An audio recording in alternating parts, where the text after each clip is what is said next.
जब प्राण तन से निकले। मेरे सामने खड़े हो,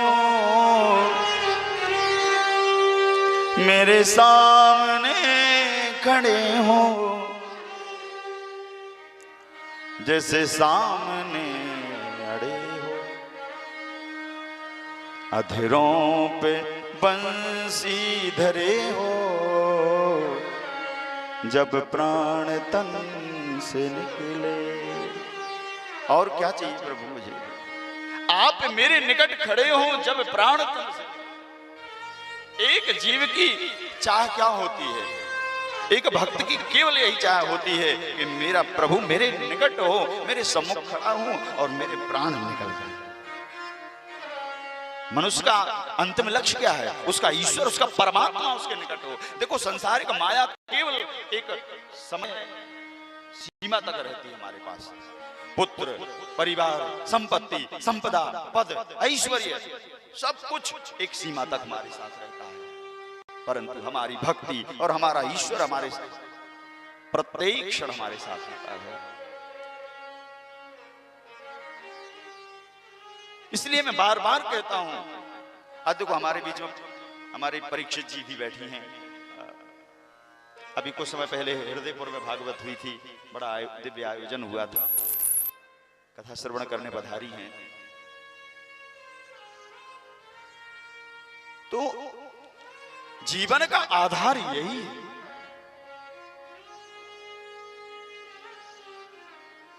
परमात्मा निकट हो जब प्राण तन से निकले। अविरल देखते देखते 6 महीने बीत गए युद्ध के, और भगवान को सम्मुख देखते देखते आंखें बंद हो गई।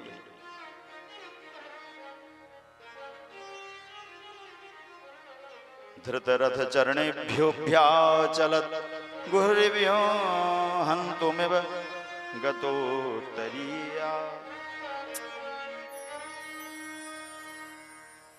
यही कामना तो अंतिम गति बन जाए हमारी। अंतोगत धर्म की विजय के बाद पांडवों को राज्य मिला, और कुछ समय बीतने के बाद कलयुग निकट आते देख पांडवों ने सारी सत्ता जो है अपने पुत्र जन्मेजय को दी और स्वर्गारोहण किया। समय व्यतीत हुआ। उत्तरा का जो गर्भ था, जिसको भगवान ने रक्षा की थी ना, अभिमन्यु का पुत्र, इसको छल से मार दिया था कौरवों ने। उन्हीं उत्तरा का पुत्र का जन्म हुआ, नाम पड़ा परीक्षित। जानते हैं परीक्षित क्यों नाम पड़ा? परीक्षिता इति परीक्षिता, दूसरे की इच्छा से जिसकी रक्षा हुई हो, न चाहते हुए भी जिसकी रक्षा हुई हो, इसीलिए परीक्षित। या फिर ऐसा कह दो परिरक्षिता, किसी दूसरे ने जिसकी रक्षा की हो वो परीक्षित। बिना इच्छा के जिसको आना हुआ धरती पे, किसी की इच्छा थोड़ी थी, पर परमात्मा की इच्छा थी कि ये जन्म ले। और दूसरा अभिप्राय है परिरक्षिता, जिसने दूसरे ने जिसकी रक्षा की, नहीं तो मर जाते ब्रह्मास्त्र से, परंतु भगवान ने उनकी रक्षा की थी गर्भ में जाकर के। देखो, पहली बार भगवान गर्भ में गए थे, क्यों? क्योंकि राजा परीक्षित को भगवान, इसीलिए कहते हैं जिसके ऊपर कृपा भगवान को, उसको दुनिया में कोई नहीं मार सकता। और वही पुत्र जब जन्म हुआ तो रोना शुरू किया, इधर उधर देख रहा है कि मुझे जिसने गर्भ में मेरी रक्षा की थी चतुर्भुज रूप से, वो चतुर्भुज रूपधारी है कहां? और जब भगवान द्वारिकाधीश द्वारिका से आकर के हस्तिनापुर आए, और जब भगवान ने उसको हाथों में लिया तो मुस्कुराने लगा नन्हा सा बालक कि यही तो है जिसने मेरी रक्षा की थी, यही तो है वो। धीरे धीरे राजा परीक्षित बड़े हुए, पांडवों की राजगद्दी परीक्षित के पास आई। राजा परीक्षित बड़े धर्मज्ञ राजा थे और ठीक उसी समय द्वापर युग का समाप्ति काल चल रहा था। आषाढ़ का महीना शुरू हुआ और कलयुग प्रारंभ हुआ धरती पर। युग परिवर्तन का मतलब होता है विचारों का परिवर्तन। पहले लोग सत्कर्म करते थे, धर्म पर चलने वाले होते, धर्म पर अडिग थे। आज के लोग धर्म को भी बेचने वाले हो गए। अरे भागवत जी में लिखा है कि कलयुग आएगा तो दंपत्ति नांच कलकनम कन्या विक्रिया लोभात। भागवत जी के महात्म्य में लिखा कन्या विक्रिया लोभात दंपत्ति नांच कलकनम। ऐसा कलयुग आएगा आगे चलकर के व्यास जी लिख रहे हैं कि दंपत्ति लोग अपनी कन्या का विक्रय कर देंगे, पैसे के लिए बेच देंगे अपनी लड़की को। और देखो आज बेचने लगे कि नहीं। पहले कन्यादान लोग करते थे कि हमारी मुक्ति हो जाएगी, हमें परमात्मा के लोक जाने का अवसर मिलेगा। सायुज सारूप सादिष्ट सादृष्ट भगवान की 4 गतियां हैं, इन 4 गतियों की प्राप्ति हो जाएगी। परंतु आज के लोग इन गतियों से कोई लेना देना नहीं उनका तो केवल लोग टका धर्मा टका कर्मा टका ही परमम तपा यस्य गेहि टका नास्ति हा टका टक टकायते। सत्यनारायण में लिखा केवल टका धर्मा पैसा। भागवत जी के श्लोक में एक और आता है विप्रैर भागवती वार्ता।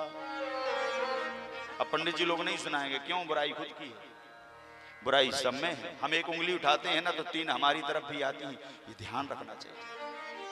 हम किसी पर एक उंगली उठाते हैं तो 3 उंगलियां हमारे तरफ भी आती हैं। कि पहले आप अपने अंतःकरण की बुराइयों को तो देखो। आप दूसरे की बुराई को तो बहुत देखते हैं, पर आप में कितनी बुराई है जरा देखो। अपनी बुराइयों को निर्मल करके शरीर को फिर दूसरे पर आक्षेप करना सीखो।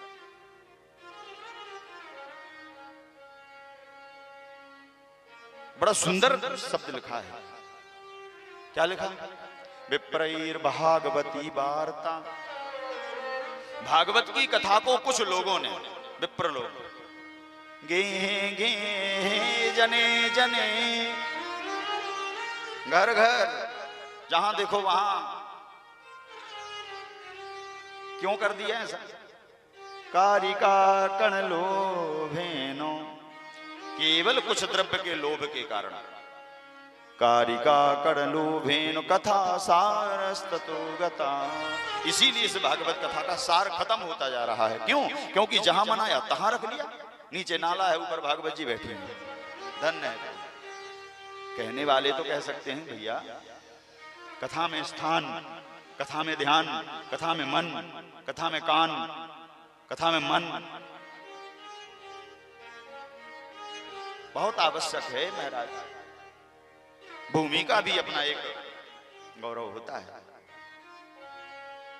और जिस भूमि में कथा चल रही है ना, हमारे मलैया परिवार जिस हमारे विधायक जी बैठे हुए हैं, वस्तुतः उनके परिवार की भूमि है। देखो जहां हम भागवत कथा करने बैठे हैं।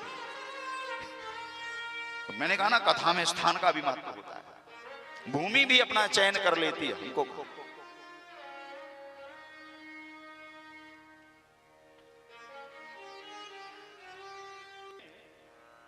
पुराने संदूक को खोला, बहुत दिन हो गए, तो सोचा कि मेरे पांडव बहुत बड़े राजा थे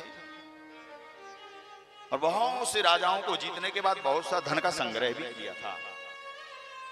जिज्ञासा बस एक संदूक को खोला तो बहुत से उसमें मुकुट पड़े थे, जवाहरात पड़े थे, बहुत से रत्न पड़े थे। राजा परीक्षित को एक मुकुट बहुत सुंदर दिखा तो उस मुकुट को अपने सिर पर लगाया।